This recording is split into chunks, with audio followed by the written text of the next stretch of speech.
we're going to need creatives, and I know that's the narrative, everyone's been saying that, right?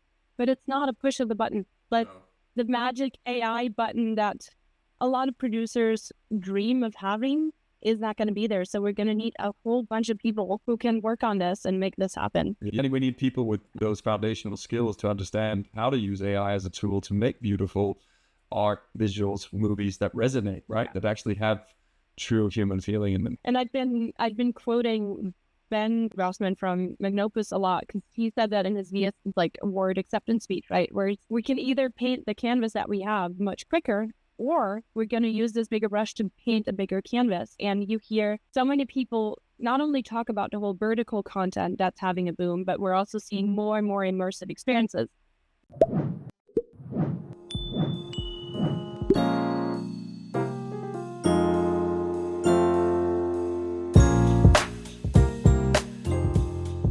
Hello and welcome to this episode of Ebbs and Flow. I am your host, Chris Ebeling, aka Ebbs. I am delighted to present this week's speaker, Christine Resch from Adobe. Christine is an amazing person who sits at the intersection of creative technology and industry, as well as education. Christine is super passionate about how to empower creators to do more. And, we're going to jump into Adobe, what they think about AI, how Firefly works. And we're going to have some great in-depth discussions about the state of the industry, where we think we're going, and showcase some really hands-on ways of using Firefly to empower your creative processes so you can create more with less, iterate faster. Christine's amazing. I can't wait to jump into the show with you all. So without further ado, let's go. Hello and welcome. Today's guest is Christine Resch. Christine is an awesome human who I got to meet at FMX a year ago, which is a big film media exchange event in Stuttgart, Germany. At the time, Christine was working for Netflix VFX, where she was overseeing all the shows that came out of Germany. But today she works with Adobe. And Christine, welcome to the show. Tell us a little bit more about you. Hi, everyone. Yeah, good to see you again, Chris. This is wild. I've never been on a podcast. I'm going to date myself with this. Back in the day when I listened to podcasts, it wasn't video. Yeah. So I left Netflix right around shortly after FMX last year to take the job with Adobe, where the title is Senior Strategic Development Manager, which sounds super salesy. Totally get it. But actually, it's a role under product. And I essentially represent product and engineering on the ground. So I work with customers, creatives, students across the board for our video tools. That's mostly Premiere, After Effects, and Firefly. Also tied to Frame.io, and with that connection to VFX, I keep stumbling into Substance conversations.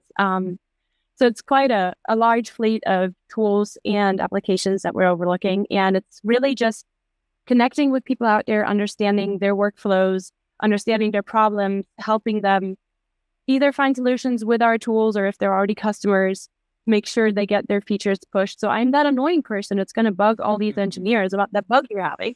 Yeah. And putting on events and really cool workshops, and really anything that comes to mind. I mean, Adobe, for anybody who's in this industry, they know Adobe's and Adobe's fingerprints. It's amazing, from everywhere from Photoshop to Illustrator to, of course, Premiere. After Effects I used heavily back in the day. I still use it, actually, every now and then when I get on the box. So it's super powerful. And I think Adobe's always been about, empowering creativity, making it easy for anyone to jump in and make something beautiful, digital art, or whether it's a postcard or whatever it may be. And I say, any great success story, I think even James Gunn spoke at Adobe Max. Everyone started with an illegally downloaded, cracked version of Photoshop. Well, I'm not going to put my name in that list, but yes, sure. Well, I talked to my mom, and I used Photoshop when I was like 13 to scan labels of water bottles, scan them, alter it in Photoshop to put it, turn it into a little cheat sheet for any tests in school, laminated it after I printed it. That was Photoshop, so thank you for my good grades. Yeah, and Photoshop's amazing. And what you guys are building now with Firefly, as you mentioned, And we're going to talk a little bit more about that as well. But before jumping into any of that, tell us a bit about your backstory. Where did your love for the digital come and happen? I think as I was preparing for this podcast a little, right, that makes you think about your life. Mm-hmm. And the common thread is that I never chased anything. I never had a strategy in anything that I did. I just sort of stumbled into literally everything I did. And I studied media and communications, loved it, right? Cool, all theoretical, super fun. Then heard about this thing called film school. And I was like, I'm already too old. I had already started a master's. I was like, I'll apply. They take like 10 people a year. I'll never get in. But then, I pretended, I tried, I did my best. Got in. I was like, all right, cool. And quickly realized I'm never going to be a film producer because I have not enough, like my frustration levels are way too low to try to finance a creative idea for years until I get it out the door. So I figured I'd become like a production manager. Like, get me on board when you have your budget secured. You already are stressed and are like in crunch time. Perfect. And a year before I graduated film school, there was one of my teachers who also worked part-time with this VFX company called Trickster, and they just needed someone for 4 weeks to pick up pizzas at midnight who, people were working on Spider-Man Marvel times. And I was like, you pay me as much as the school pays me for making paper copies? Sure, I'll help you out. And for some reason, I had chips for dinner for like 6 weeks straight. We ended up extending. It was Monday through Friday, the most ridiculous hours, but it was the most amazing people ever. Yeah. Like, I met some of my best friends doing this PA job. So I was like, you know what? If you want me, I'll stick around. And I ended up working my way up to visual effects producing, all in that. I got so lucky in that company too, with a lot of great bosses who kept pushing me, and I got to go on set with James Gunn for a movie called Brightburn, which was really cool. Ended up in Atlanta for 8 weeks and learned so much about this. And this is like, the people were fantastic. Yeah. And so I just couldn't leave.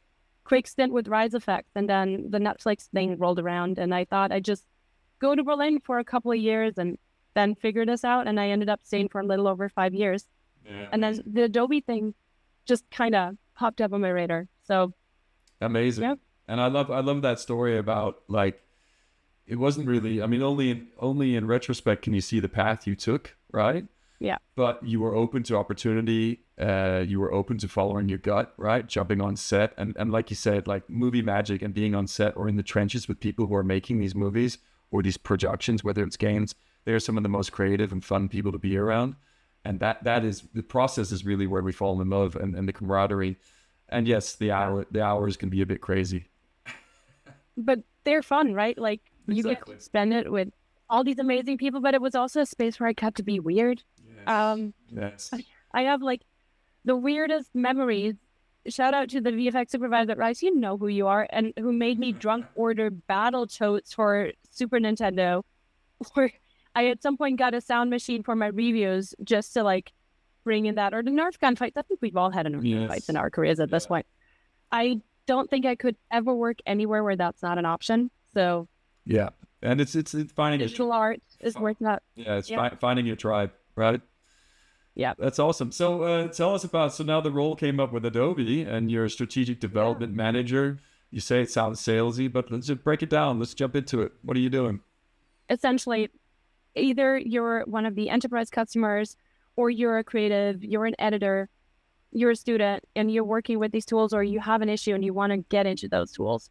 Basically, that's when you can reach out to me or my team. So we have a European team. There's 4 of us in Europe. One of my colleagues is in Asia, and then there's a large group of us in the US as well, working with all sorts of different customers. Obviously, I'm now mainly focusing on studios, film production companies, VFX houses, just because that makes the most sense. And working closely with them. So a good example is I was approached by a young production company. They're doing this amazing workflow, and they had been working on Adobe tools for years anyways, but they have come up with this really, really great new technological workflow. And hopefully I can tell you all about this in like a year and a half. So we just met over a coffee and went back and forth about what we could implement, what features they are still missing, what we could push there, if we can connect them to someone else in the industry, if they have any other gaps. and just supporting them along the way throughout that entire production until they're finished, so they can just deliver the most creative work with the tools they're already using. And as soon as there's like any new releases coming out, obviously with Firefly AI model, AI platform, there's so much Firefly everywhere. There's new releases every single week and it's hard to keep up. So if they got my phone number, we can just have that conversation. Because it's even tough for me to keep up, right? Yes. So basically that sort of work, and that can be on any level with any group, large or small, and all sorts of projects.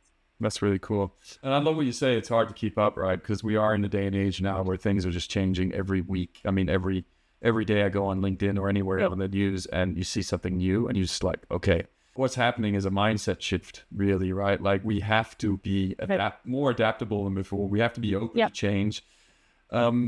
What with that said, like what problem are you most excited about solving right now? I think there's the two biggest things that have been coming up recently, and I also got to go to this amazing conference called HPA Tech Retreat, or it's essentially a retreat, not a conference, right? Where that also kept coming up, and it's getting the content volume out the door, which is we are looking at Hollywood and VFX in the past 2-3 years that industry has had.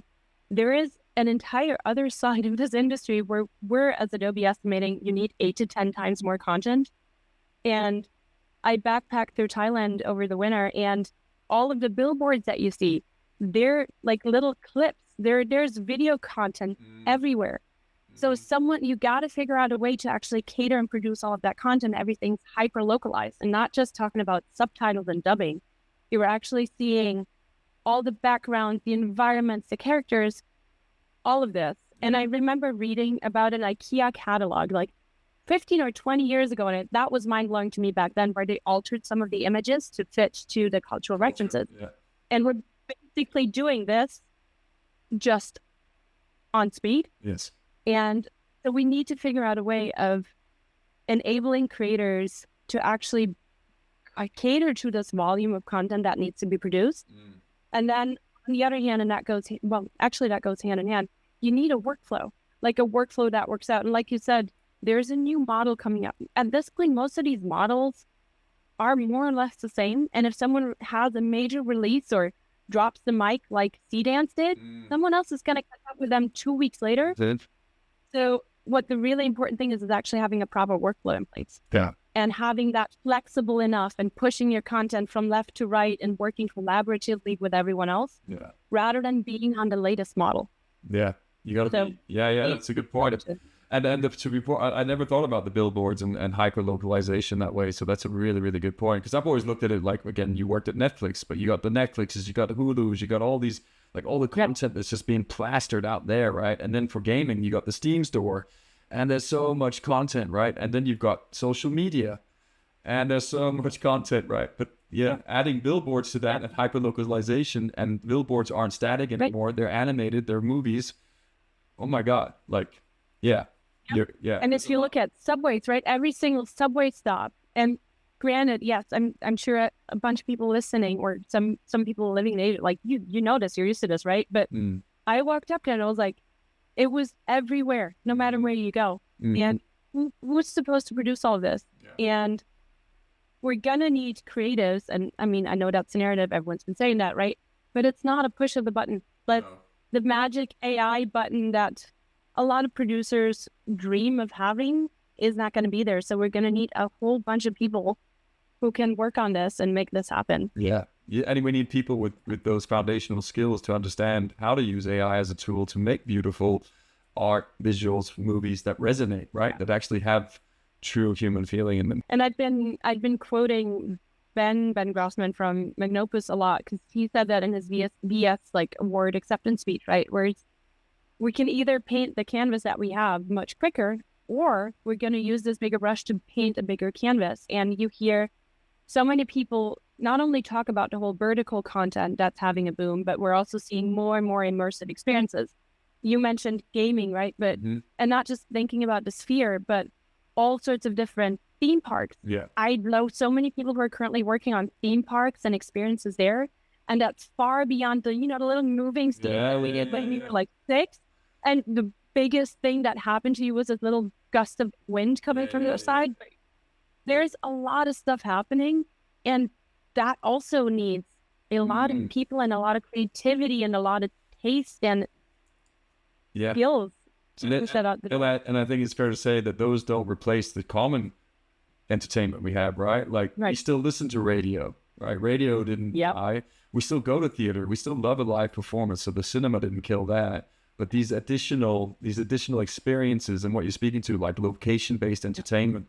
I tried a few cool ones. We talked before the show about my trip to China. It was all work related, but on the last day I got to go to a theme park, which was a Kung Fu Disneyland. And it was Kung Fu. A Kung Fu Disneyland? Yeah, I kid you not. It was amazing. And it was like Kung Fu actors in front of big projection screens where they acted with the digital around them, right? It was immersive. It was incredible. I thought it was going to be like pardon my French, a fake Disneyland I walked into, and we were just surprised because then it was like Kung Fu. And my theory of the place was actually that I think they tried to make a theme park, but then to make it interesting for the locals, they had to localize it. So they made it around Kung Fu. And it became this journey of a person who needed to learn Kung Fu. So every stop you went to, there was just this immersive experience with the digital and the tangible and the acting. It was awesome. That was so cool. I'm also now immediately thinking about like a Tekken or Street Fighter version of this. Yeah, it was awesome. So if you ever go to Shenzhen, I'll tell you where to go. It was like 40 minutes out of Central. So it was like we stumbled across it, so we were very lucky. But then at the same time, you have things like Team Labs in Tokyo, if you know that. And Team Labs Tokyo is also an immersive experience where you walk in and everything is curated with projection mapping. You can touch things and they move. There's water. So it's this merger of, look up Team Labs. I'll drop it in the show notes as well. And I'll send yes, please. Stuff. Yeah. But anyway, so you're right. Like entertainment and experiences are changing. They are becoming more digital. They are becoming more gamified. And who's going to create this content, right? Right. And I think that's. And if you're still like, I know maybe we'll have a good laugh about this in like 10 years. I also still very much believe in the metaverse, not an Adobe statement, just a me statement. Mm-hmm. I got a meta quest like years ago, and I was like, this is the first time that I had this feeling that I had when I was 8 and got to unpack my Nintendo 64. Mm-hmm.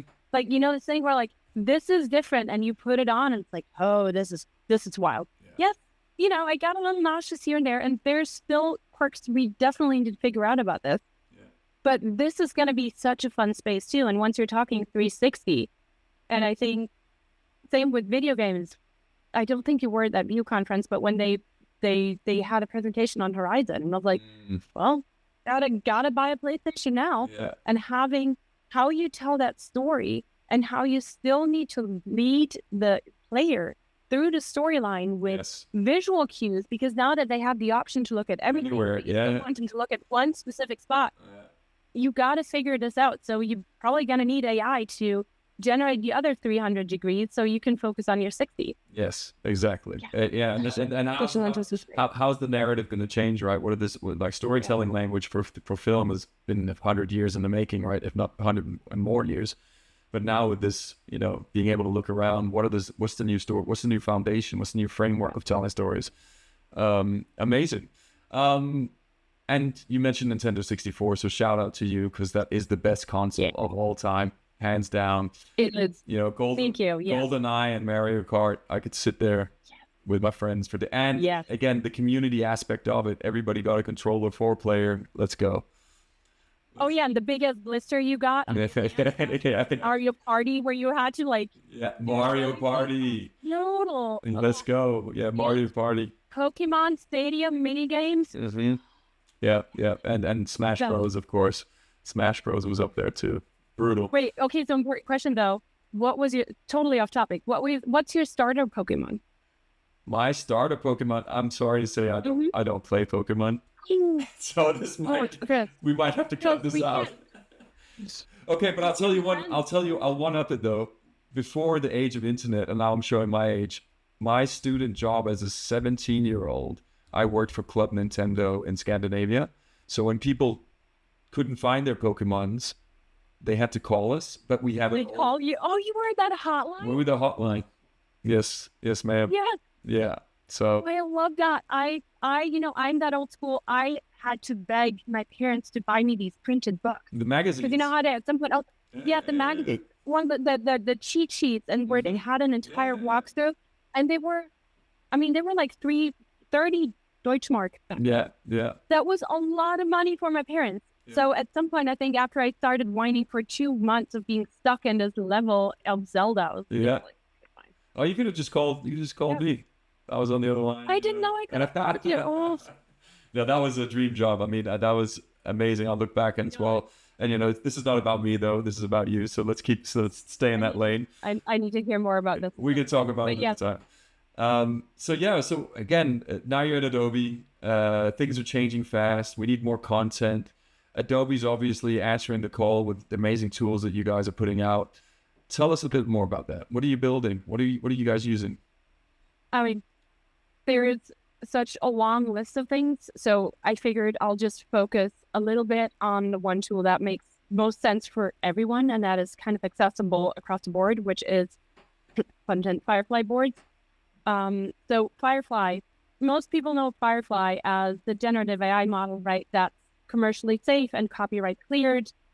It's primarily trying to license on content like Adobe stock and openly licensed and public domain content, right?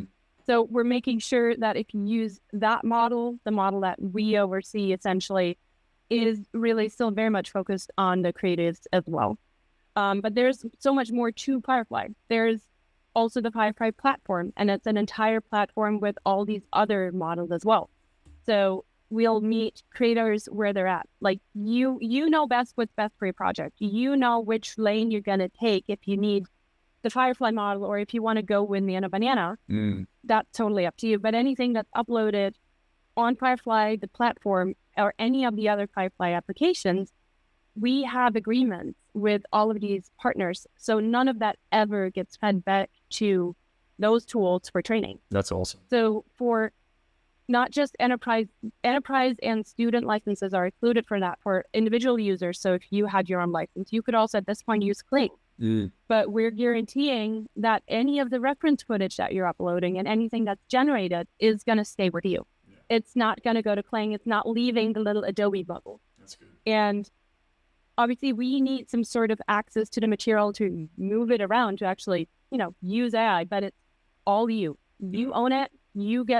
It stays with you. And we also have, I think I'm kind of now just going through like all these steps, right? There's also content credentials. We actually are one of the founders of the Content Authenticity Initiative, where you have content credentials burned into everything that you generate with AI. And you can decide whether or not you want your full name, if you want this to be like, this is Chris, I did this, and here's my LinkedIn profile, my Instagram, whatever you want to like connect to it. But either way, and once the EU AI Act comes into place, that's going to be embedded regardless, because legally you need to label everything that's AI, but you can make sure you are the owner and people know that this is what you created and find their way back to you. So like a ledger system that ties back to you, the originator. Amazing. So Firefly boards is where I was actually going to go with this, the long Firefly ramble. So that's like the next step to it. It's almost like it's a creative, collaborative vision board that lets you do all sorts of different things. You can map out your storylines. You can pull in anything like footage, videos, stills, PDF, so script pages, and just use it as a vision board. You don't even have to use any of the AI features if you don't want to. You can have, I think, up to 100 users in the board at the same time. And, you see the little arrows and the cursors moving around. That's awesome. And you can also collaborate in this tool, or you can use that to either dump all your character references in there and then mash them up and mix them together using AI. You can then generate videos from it and you can align on it. I've had some productions who actually use this to previs entire shows, because you can just load everything in, send that over to set decorators. Like, is this where you're going with this?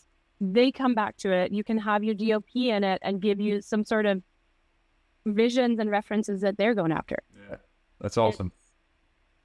It's fast moving. Yeah.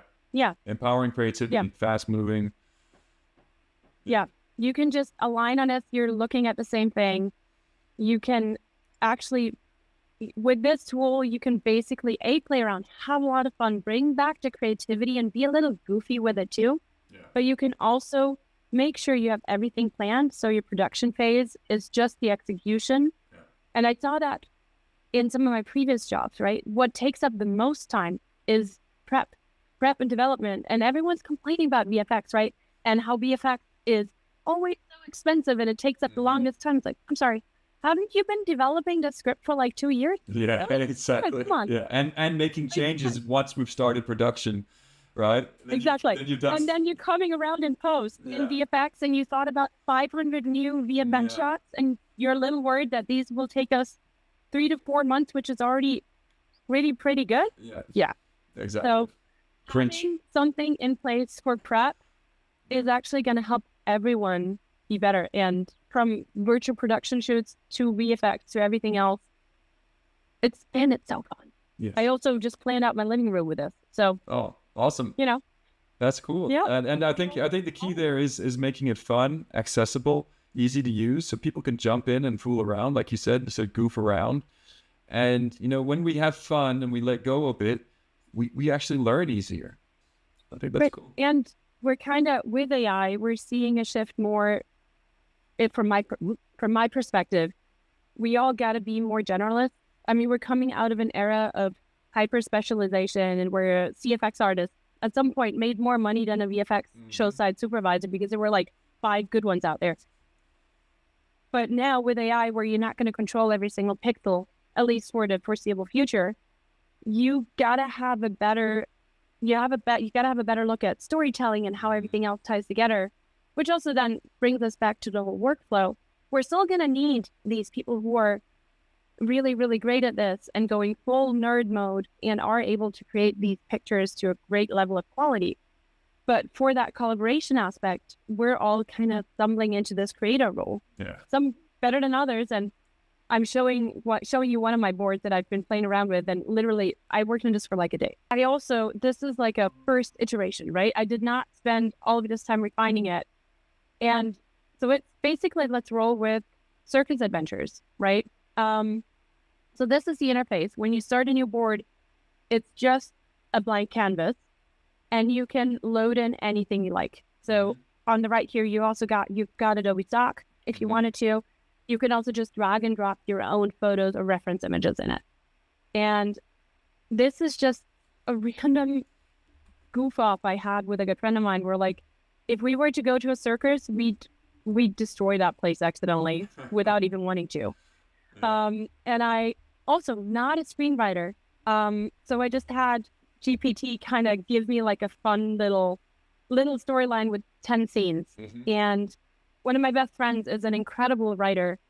Please don't read this. Like, she's going to start to have a little tear run down her face, but she'll forgive you. To align on exactly. Yes, and it's like a fun idea about just this random thought I had for someone to take it to the next level. Yeah. So coming in with stock photos and generating a bunch of overall moods here that you can put together on a little island. And yes, that is a giraffe and roller skates because that's how my brain works. Dropping in a bunch of different locations that are tied to one of these little story points. And I copy pasted the prompt I used in here. Most of that is Nana Banana. That one's just my favorite at this point. And I dropped in some character references. So kind of going in with normal me to turn that into a circus me and one of my friends as well. And you can work collaboratively, right? So I could have my director in here and be like, is this the cast? Is this what you're going in? You can have hair and makeup and costumes and kind of drop their references. You can see one of my colleagues on the top right here is in the board right now as well. Yeah. So she could be moving things around. We're looking at some of the other characters, getting them into some of these scenes. Props. Let's discuss props, right? Are you going for the old school canon? Are you going for like a more modern one? Which roller skates are we seeing on the giraffe, right? You can go down that lane and you can start putting in all of your sketches. I love it. This is about the level of me sketching, right? And you can just no matter how detailed you want it to be, you can draft out your scene, and I've generated all of those in Firefly. So you can see here the content credentials that I mentioned. This was used using Gemini 3, and the content is AI generated.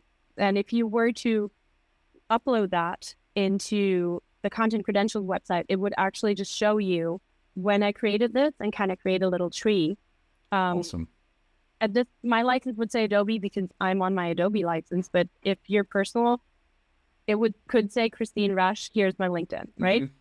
Very cool. So you can script all this out, and you can also go in and you can say load. So it's going to load the prompt you use. It'll drop it in as a reference image immediately. You can also change the model. And so here you can see all the image models from Flux, Gemini, GPT, Runway, and all of the Firefly models as well. You can then also go in and actually just say, convert, and you can convert it to a video or an image. And it's 3D, and I'll show you that in a second, right? Yeah. So this is so fun.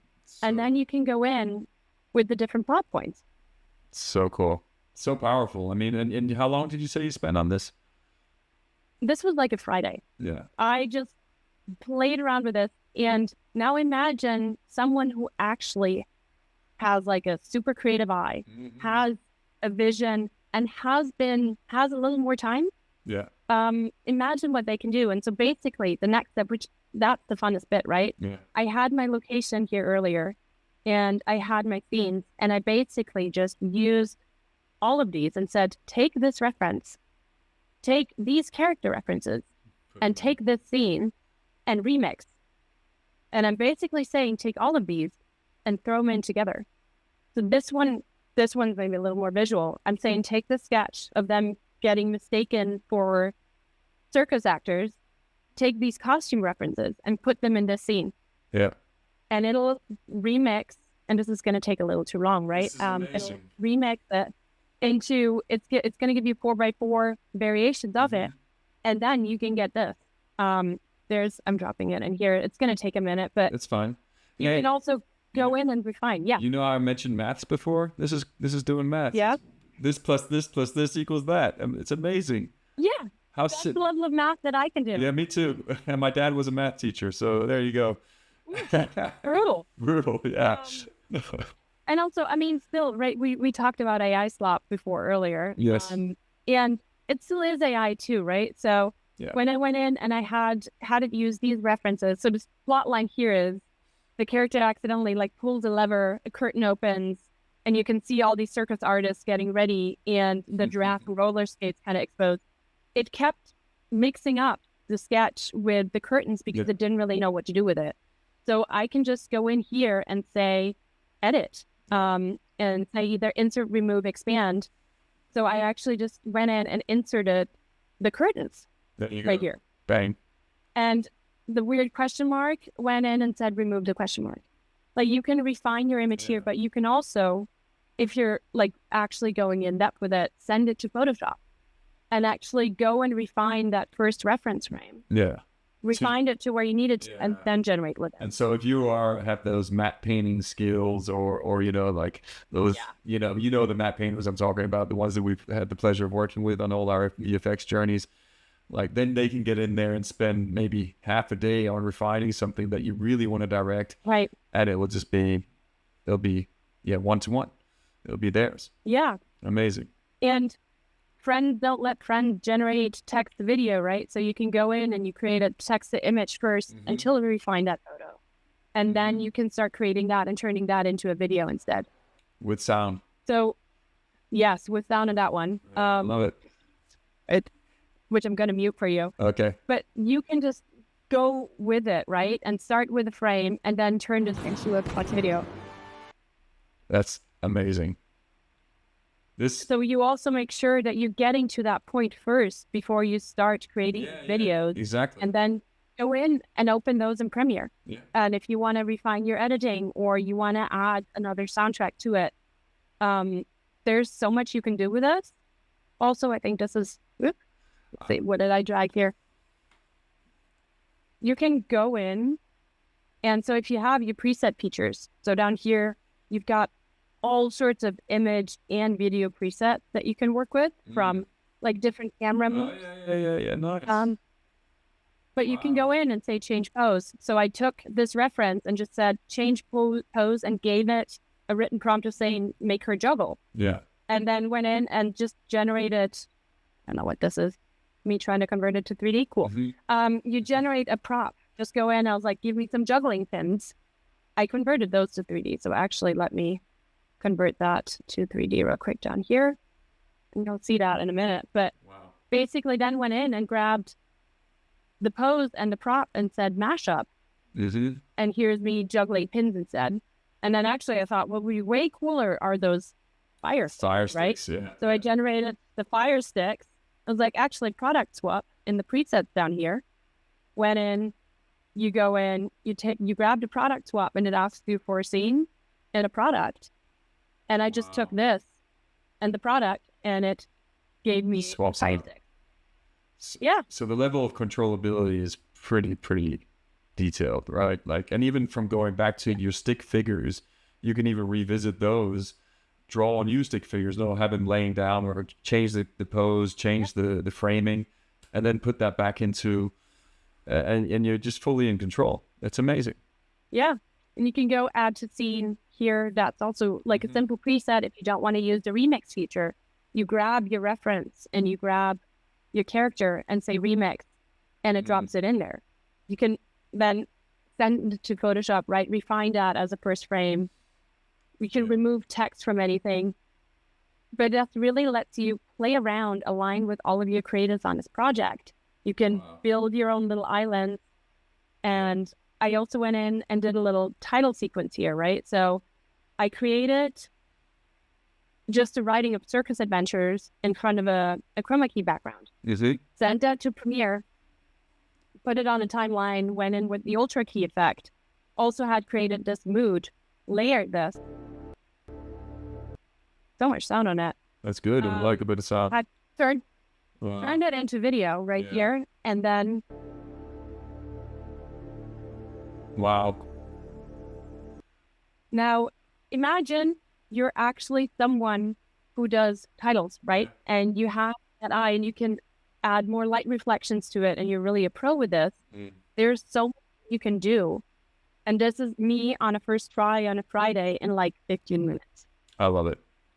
I think that's so amazing. I'm inspired. I mean, I've learned something by watching this. I didn't know it was that easy and that intuitive. And so I need to jump in there and have a play. Yeah. I can't wait. And I mean, look at this. This is like 1% of the size, right? So imagine what you can drop into this canvas. And like I said, I had some productions who put in every single page of their script and just went with their key scenes and layered them out and sent them to all of their head of departments and went back. And also send that to your VFX team, right? Yeah. Just give them a rough idea where you're even going with your project. Exactly. So they don't get hit with massive change orders later down the road. So you could do like 10 iterations on your circus thing before you get the right one. And then you can go, okay, now there's something here. Actually, there's something, and you can get the feedback on it on the way. And then you can go and pitch it for funding or whatever the case may be with something tangible, like a really good prototype or teaser. When you hear conversations about these writers' rooms or initial conversations about a project and someone goes, well, what if this was actually a bit more of like a slapstick comedy instead of the tone that we do now? Unless you back then got buy-in from someone else who was like, you know what, let's try it. And you could only do that when you had budget. You can go in and be like, you know what, that giraffe on roller skates actually works. Like, let me map out the entire tonality shift that this could have. And I will stand by my giraffe and roller skates because, I mean, it's a giraffe and roller skates. Look at this guy. Yeah, but look at it. I mean, it's gotta. To me, it's gotta be. I love the. Oh wow, the outfit to the right is absolutely beautiful. I mean, we're going to NAB in Vegas next week, so yeah, there you go. There you go. Giraffe, but you can be weird. Yes. Like you were able to do in VFX. Yeah. You can be the weird, funky kid to play around, but you can also be serious, right? And you can look into your characters, come up with what you're looking for. We also worked with a broadcaster out of Austria who used that to work on merchandise. Yeah. So they had this show and they were just coming in with their marketing assets and kind of mapping them out and seeing where everyone else was going. And if you think about the work you're doing with larger streamers and studios now, and there's a bunch of executives who all have an opinion on what you're working on, and they want alignment and they want visibility because they're paying millions for this content. Get them on board early, share your vision, and you're going to have a lot more trust because you're walking in that same direction. Yeah. Well, look, this is amazing, and I just want to touch on a few things there. Get them on board in your vision. I used to animate. I was a character animator for many years. One thing we found out you could do is you could film yourself acting out what you wanted to do before you even jumped into Maya or Autodesk or whatever you were using, and sell the vision, right, to your director. Hey, this is what I'm thinking. And you could play around with the timing by taking it into Premiere and just, speed framing it to make it more posy and get the timing right. And then also just being able to play around and have that fun.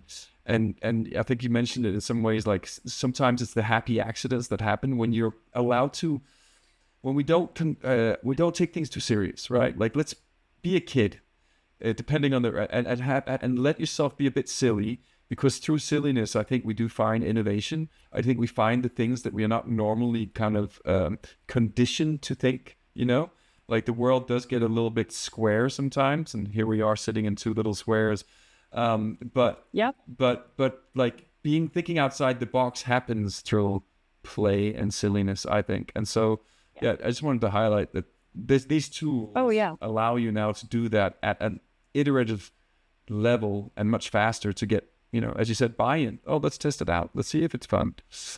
Yeah. And I mean, it's a huge problem too. And I mean, from an audience standpoint, the time that you're seeing between seasons, where it takes like 2 years until a new season comes out of something, which I want to know how the story continues, right? The more you can align and be creative and use these tools and AI to progress faster, the quicker you can actually just meet people where they're at. And that can also mean giving that final product to your audience. Yeah. Get them back up to speed, anything that you can accelerate. And I know that's super daunting too. I mean, I'm at that age too, where it feels like everything is progressing so fast. And we talked about this earlier, that it's a new model every week. I'm exhausted just trying to keep up with Guy. I think we all are. And I'm trying to listen to all these podcasts. And every morning I wake up and I would need like 3 hours to just listen to all these podcasts of amazing people who actually know what they're talking about. And then you're looking at Gen AI, you're looking at agents, you're looking at all sorts of things. Yeah. So yes, acceleration can feel daunting too, but if you take a step back and just focus on your own projects and where that can help you in your workflow, that's where that's at. I love that point as well. I think we all think it's daunting, and I think we all need to be a bit kinder to ourselves and be okay with it. I think there's the gradient to this, right? You don't have to know everything. You never have to know everything. Yeah. But you do have to have that curiosity to know where to point people. So as a teacher, I like to look at this as teachers don't have to know anything. They just need to be good shepherds. They have to be able to cater to the curiosity of a student or the worry of a student, because we fear what we don't know, right? And if a student comes to them and says, hey, I'm worried about this model taking my job, a teacher needs to be able to send them to the right resource which can unpack that worry and give them the knowledge to feel more confident in the abilities that they are. And also give them the safe space to be, hey, you don't have to know it all. Nobody knows it all. It's impossible. Yeah. So once I started to accept that, I've been sleeping a lot better. Yes. I also love what you just said, the fear of we don't know. And I think that's a huge problem that we're still seeing out there, right? Yeah. There's a lot of AI everywhere. Everyone's kind of using AI in one way or the other, but no one's really talking about it honestly. Yeah. No one's giving you that actual insight. So what you're hearing is that version of, oh, we use AI and with a push of a button, this was perfect. Yeah. It's AI. No, there's probably a bunch of people in the background sweating with sleepless nights, like back in the VFX days, trying to refine that to get that out to you. But if we're not talking about this openly and showcasing the creators behind it, it can feel so daunting and like there is the magic AI button, which I also think is tricky because film producers believe that they can now pump out the films that they used to do. And yes, the feature that may have not been possible coming out of Europe 10 years ago, or actually still probably to this day because of budget, you can now actually create a lot more.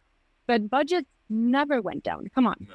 Like whenever we got to a technical advancement, our ideas got bigger and we were able to go up to 4K, 8K, 12K, whatever, how many K we want to go to. We never thought, you know what, 2K is fine. Let's stay here and just make it all a little cheaper, right? Yeah.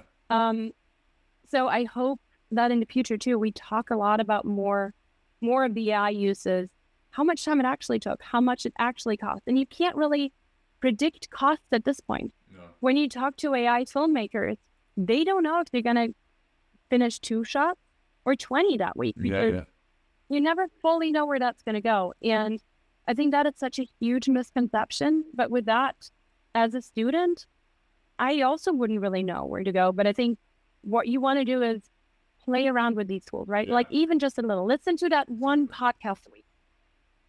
Go play around with this one. You don't have to be the next pro in Comfy UI or Firefly or whatever the model is, but just kind of playing around with it a little is going to help you to kind of stay in that flow. Yeah, I agree. Just having an understanding to just be able to navigate the space and to understand, okay, this is how they work. This is what they're doing. You don't have to sit there and play with them yourself. I 100% agree. But you need to be, for the students out there, you have to remain curious because it's not just about AI. We could talk about other software packages. We could talk about real-time engines. We could talk about other advancements in technology, which if you look back 20 years, look how far we've come, right? But now with AI, it's just accelerating a bit. And it is daunting because there's a new model every week. There's something new happening every week. I don't think you need to know it yet until, like you said, until there's a baseline of how much does it cost? What's the value? What's the value add? And what are the resources it's pulling on? And once we get that framework in place, then now you can attribute it to a proper process and a pipeline and really, budget for it. Yeah. And with that, right, talking about visibility and things that we're actually showcasing, that kind of brings us to AI slop because I hate that. I hate the word AI slop. I know it was also the most used Gen Z word of last year. Oh, really? But or something like that. Was but it 6, 7? AI, yeah. Did you see a couple named their kids 6, 7? Stop it. Wow. So you're really labeling your kid. Yeah. So sad.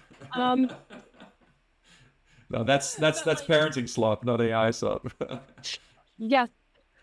No offense to the parents. But a little, yeah. But AI slop, right? Of course, because what you're seeing is what people are just putting out there, but that's taste, right? Mm-hmm. A lot of this on my board, if you want to dig into details, a lot of that you could call it AI slop, but really this was just me playing around. Yeah. The problem isn't AI. The problem is me. Mm-hmm. I don't have that eye. I didn't spend that time. I didn't spend refining it. I don't have a team currently working with me, and you're still going to need traditional VFX. That is my personal opinion. I think at some point, these worlds are going to merge back together to visual art and visual creativity because the learnings from VFX, and if you're a fantastic VFX artist, a supervisor, a producer, a TD, all of that is not going to go away. Mm-hmm. Even more so, I think, AI filmmaking needs all of that knowledge, and there's going to be a lot of learnings from the ML workflows that we've created in Nuke and all the things. These worlds are gonna move together. Yeah. And we're just in a weird stage where it's one against another, and that's not the way to go. But so AI slop, it's what you see, right? It's gonna generate the noise. But that's all you're seeing because no one else is actually talking about all these incredibly useful ways that they use that, to work on their project. I agree. And just to that point, the students out there who are studying bachelor degrees and getting this foundational knowledge in VFX and animation, in compositing, in design, it's still very important because at the end of the day, you are going to be the director of these tools. And to your point, if you have the vision and you have the eye and if you're a great DOP and understand character building, pacing of movies and all this history of storytelling language and filmmaking, then when you work with AI, you're just going to be more empowered now to iterate faster and do more with less. And I think this is where it comes back to the students is I think it's an amazing time to be a creator now because you have all these tools and it's not just AI. We could talk about real-time engines, which now make you do things faster as well. And you can visualize things. You know, you worked on set with virtual production and what that meant for directors on set now and actors to be immersed themselves into this. So technology is always going to evolve. We have to stay curious. We have to stay adaptive, and we have to not know everything, but we have to know what does what, and then find our niche and what we fall in love with. Like to your point, you fell in love with, you know, helping people bring their vision to life, which is amazing, right? And then you went on set and you've learned all these amazing things, and I'm sure you could VFX produce because those boards look great. I want to see the circus movie. Yeah. So, I mean, you have all these tools, right? It's so cool and you can move faster. But yes, that also means we got to be more transparent. Yes. We got to be more open. And that goes in all sorts of directions. That comes from bringing in people early, not being, maybe being vulnerable, right? And you're sharing your vision so early on, which can feel daunting. Like sharing that first rough cut with an executive as a studio. Oh my God. Yeah. So scary, right? Yeah. But really, but we're also going to have to work on ourselves and our people and believing in that vision and supporting one another, but also letting people in because at the end of the day, all we want to do is make awesome stuff, right? Having these incredibly beautiful pixels that somehow magically bring together this incredible image and then bring people in. So we gotta share more like that, but it also means being more transparent in terms of ownership. Be transparent in which tool do you use. Actually have these content credentials, have that kind of embedded so you can still take ownership. Yeah. It's a different way of working it. Bring in your team. And I think that's such a big topic. That's been a huge topic for years too with awards, right? When VFX supervisors get nominated, but producers don't. And you only get 7 lines at the end of a Marvel credit or something. Don't quote me, sorry, Marvel. This is like 10 years ago, right? But back in the day, you got X number of names and X numbers of rows in your credit. But in reality, 1,000 people worked on it. I know. I've been snubbed a few times and others have. And it is sad, right? Because VFX, you know, you look at those movies, they're driven by VFX, but you also know the marketing narrative for a while there was, oh, there's no VFX in these movies like Top Gun and what. It's like, come on now. Oh, come on, guys. And same with Hail Mary. Like, don't get me wrong. Hail Mary, one of the best movies I've seen in recent times. I laughed, I cried, I chuckled, like all the emotions. And there's so much narrative of, oh, but all of this is practical. Yeah, right. And the puppeteer who walked next to the rock just magically disappeared out of frame. Exactly. Like, come on now. There is VFX in all of this, and eventually there's going to be AI in all of this, and VFX, and a mishmash of all of it.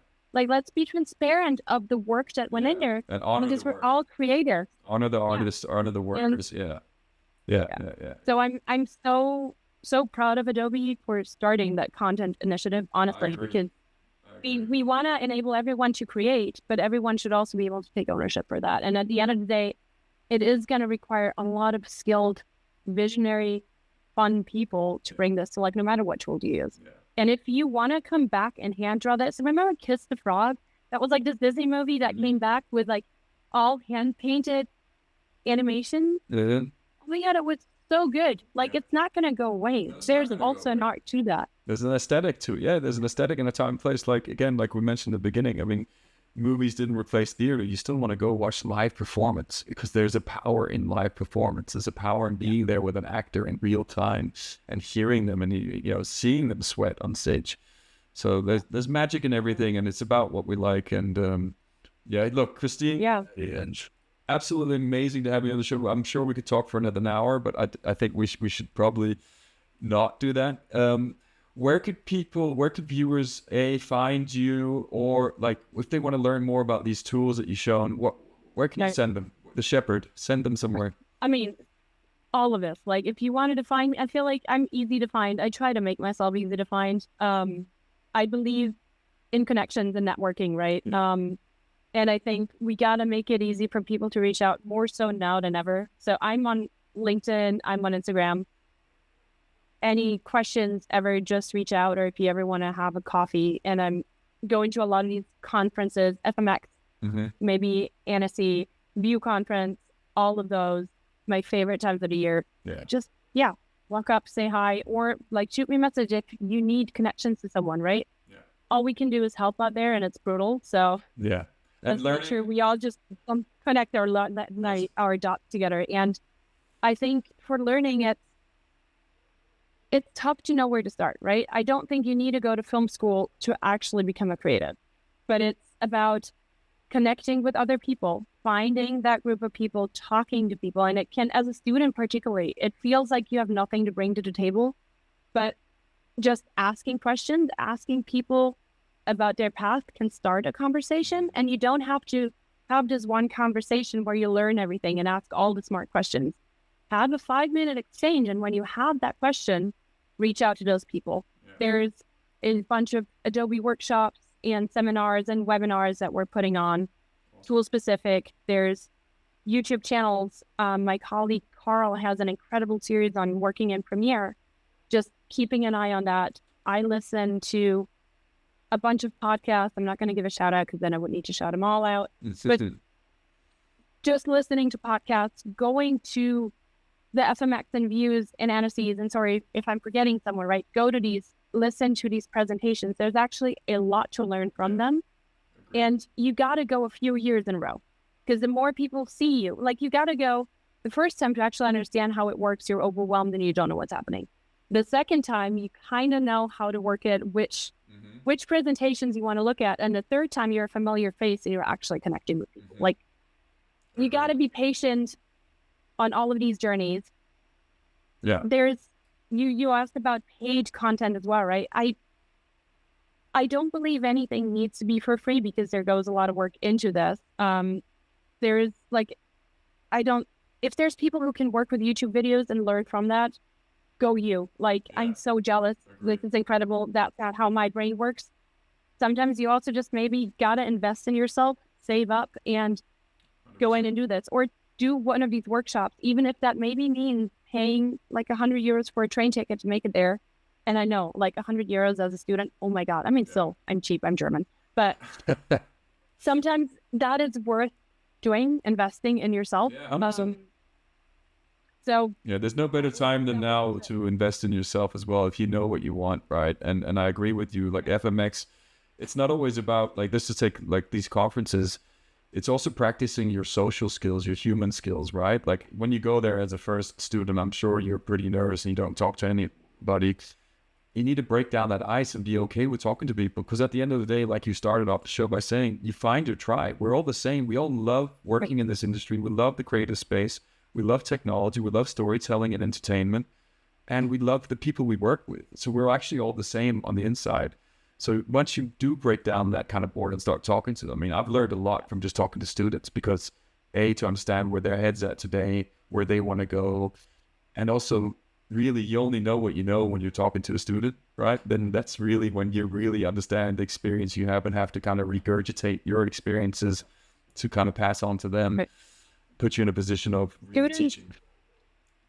Students are the most amazing, because they have the gift of time. And I know, I mean, I sound so old, and I never understood that when old people told me this like 20 years ago, but they get to spend all of their time doing this. Whereas we now work whatever, 40, 60, 80 hours a week. Yeah. And the time that we get to be creative is so minimal, right? So students have the most ideas and the time to refine this. And it's so fun. So use that time. Yeah. And yes, I know, I didn't believe it when old people told me this too, but doing that and not shying away from entry-level jobs or internships. And I know it's so hard also, like a lot of unpaid work out there. I know it's tough. Yeah. You got to figure out that work. Exactly. But there's zero responsibility in these jobs. Yeah. And you can literally jump in. There's no expectations, and you can go in, and learn, have fun, get into that nerve battle, and learn while you do that. And that is so, so precious. And joining some of the communities that are out there, right? I'm on the board of the VES, the Visual Effects Society. I'm also in WIFT, Women in Film and Television. You don't have to be a board member, right? And sometimes a lot of that work is, unpaid work that you're doing at night when your day job is finished. So just going to some of these events, and there may not be an event every single week, but there may be one every 2 months that you're interested in or a screening to go to.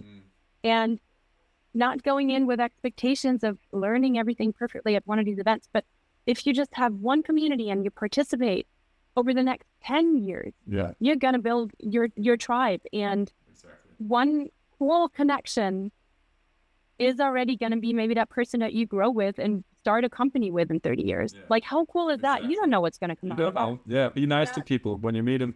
Be humble, be open, be cool. I feel like I've made a cool connection here with you. So, we met at FMX, and then we then I spoke to some of your colleagues in Sydney, and then you're like, oh, you're talking to my Adobe people, and then we kind of got back into it, and then I was doing the show, and so you just never know, right? I know. And I get it, right? This conversation that's happening and about introverts versus extroverts, right? And you at least you seem like a pretty extroverted person too. It's easier, yes, for sure. And yes, extroverts also need to learn how to maybe, be a little more quiet and create more space, which is so hard to do. I'm sorry. I apologize to all my introvert friends, but also as an introvert, do the slightly harder thing. Yeah. Say hi, right? And a conversation is bouncing balls back and forth. So if the other person also isn't like throwing the ball back, that's not on you, right? It's both sides, and you never know if someone just had a really bad day, but it goes both ways, and these connections can be harder. Yes, totally. But then maybe try to find a connection on your red form of choice. Yes, I get it. But as an extrovert, nothing beats in-person connections and meeting up and having a Negroni or a water, doesn't matter, and just hanging out over a tea and building those connections is eventually going to be that path to learning over the next 20 years. Amazing. Yeah. I think that was amazing. I would love to keep going, but closing this off, I just want to say thank you so much for your time. Thank you for the work you put into this, and the work that you put into all those different communities you're a part of. Again, we met on the IMCA's secret little board meeting at FMX as well, which was really powerful as well, and where people were open and sharing what they felt. And I just think that's the way forward. Don't forget the humans in the digital. I know it's a digital world we're walking into, but us humans behind the tools are still there, and we still need nourishment. Yeah. And anything closing thoughts from you other than thank you? Well, you know what? It's great that you're spending all of your time doing this, putting in the work, the prep, building the connections, bringing people on your show. I mean, you're not just sitting down for an hour or two to record this. No. This is hours and hours that you're putting in, and it's so good to see how much effort you're bringing into, like, especially that next generation, but also building that community. So really fun. Really appreciate it. Thank you for being part of it. I had that when I was a student. Well, exactly. I think the students have so much opportunity now, and I'm glad that we're there. And thank you for coming and feeding them with your wealth of experience. I learned something today. I'm sure they will as well, and the many other people who are going to watch this. All right. Hey, Christine, thank you so much. Thank you. This was super fun. And that is a wrap. Thank you so much to Christine Resch for joining me on Ebbs and Flow. I'm Chris Ebeling. I'm excited to do more of these. I think they're going to be super empowering, and we're hoping to demystify, debunk, and help educate anybody anywhere who's interested in new technologies. We're going to have more conversations like this. It's casual, it's cool, it's calm, but also hopefully you can take away something tangible through the show and tell, through the demonstrations we have. Christine, you're awesome. Please follow her on LinkedIn, and as well as me. Follow me, Chris Ebeling, your host, and make sure you find Ebbs and Flow as well, and follow along. And feedback is always welcome. So please reach out if you have anything you would like to discuss or you think I could do better. We're just getting started. It's fun. It's casual. It's cool. I hope you enjoyed. Peace.